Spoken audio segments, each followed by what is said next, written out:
So the Biden administration continuing to push electric vehicles as demand for them grinds to a halt. Joining us now is North Dakota Senator Kevin Cramer, member of the Senate Environment and Public Works Committee. Senator, good to see you. Thank you for being here. I just want you to listen to a second to Pete Buttigieg. He was on one of the Sunday talk shows. I assume he thought he was going to get softballs, but he got a little pushback. Let me play that and get your reaction. Roll it. They're going crazy with the electric car, costing us a fortune. We're spending hundreds of billions of dollars subsidizing a car that nobody wants and nobody's ever going to buy. He's not wrong. He's on wrong. The purchasing. He's not. Of the 4 million vehicles purchased, 269,000 electric vehicles were sold in the U.S. market. It's up like 2%. All right. The bottom line is, Senator Cramer, is that when you get pushback, when the Bidens get pushback from the mainstream media, they know they're in trouble, right? Well, that's for sure. And the mainstream media knows what we all know, and that is there's not a demand. In fact, their hope of a demand has obviously fallen flat. And the idea that somehow you can create demand by creating more supply, of course, only somebody who didn't take Economics 101 would fall for that. The reality is, in fact, when they try to subsidize any type of a product, all you do is you add that much. The amount of the subsidy gets added to the price of, in this case, the vehicle. So you really never create a true market, and that going that route. But what you do is create a glut of the product itself. And at the end of the day, people are very comfortable with their gas vehicles and their combustion engines because they're reliable and they know how to work on them. There's all kinds of benefits to there may be reasons. I mean, there are people I know who have electric cars who are happy with them. Not in Chicago, by the way, after that last winter, and you discovered the battery problem with cold weather. But politicians and bureaucrats, when they spend our money, they don't do it as effectively as we do or as the market does in deciding what works and what doesn't. Isn't it that simple? I mean, just one other example is this $7.5 billion that has been spent sending up these charging stations all over the country. They only have 7 or 8 of them. 7 or 8. $7.5 billion. That doesn't add up.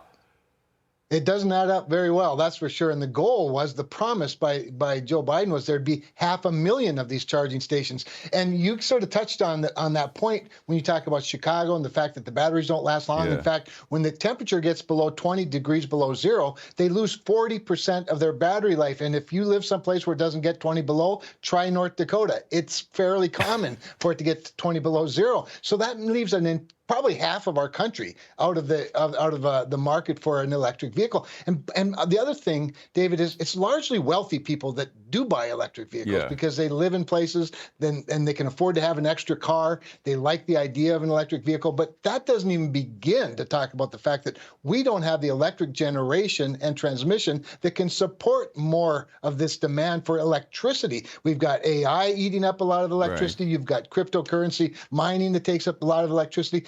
And again, it gets right back to the fundamental point of the market. The market is simply not there. There's not a demand for it. And you're seeing that not just in the United States, by the way, but around the world. You're seeing the same phenomenon. Well, they can't create markets, but they can destroy them. And they're trying to, in addition to pushing, with all of the subsidies that taxpayers are paying for, they are also creating new regulations that are very tough on gas-powered cars. Is it conceivable that they could force it?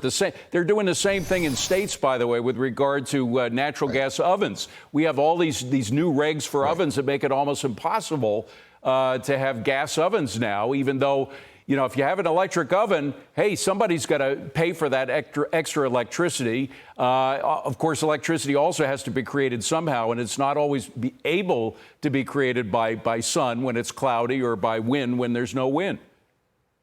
Well, and gas furnaces. We just had a congressional review vote last week on gas furnaces. To get a gas furnace that's 95%, and this is, by the way, gets to your point about regulation, a 95% efficient gas furnace ends up costing about $4,500 to $5,000 for a new furnace, which 60% of the furnaces in the country would have to be replaced. Or you can get an electric furnace, which is cheap, but then the cost of the fuel is double.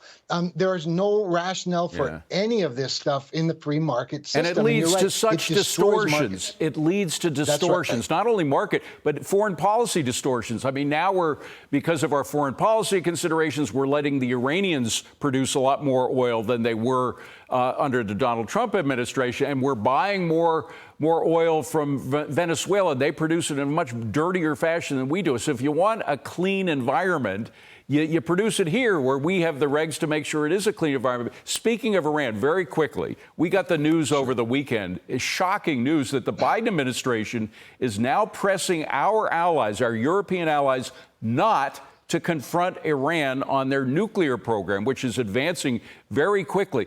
When we are more liberal than France and the UK, I start to get a little worried. Do you?